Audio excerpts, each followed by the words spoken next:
जड़े युवती बापा घटाई नृशंस हत्याकांड जहाँकि तांको झियो को प्रेम करुथुबा जड़े युवक टांगिया रे हाणी हत्या करिसेंती।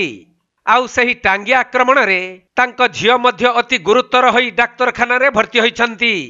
एपरी एक अभावनीय घटना घटी रायगड़ा जिला काशीपुर थाना अंतर्गत अड़ाजुर ग्राम रे मिलिथिबा सूचना अनुसार स्थानीय अड़ाटाकिरी ग्रामर मंगल सिंह माझी नामक जड़े युवक अड़ाजुर ग्रामर विजय माझी झियो ललिता प्रेम करुथिले।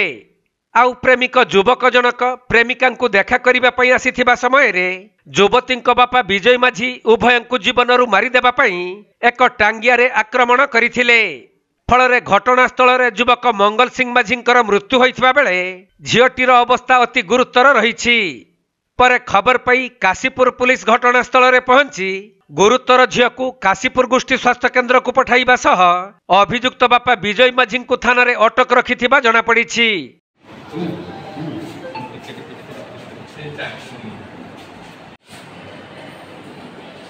रायगड़ा जिल्लारू प्रफुल्ल कुमार बेहेरा रिपोर्ट, कोणार्क लाइव।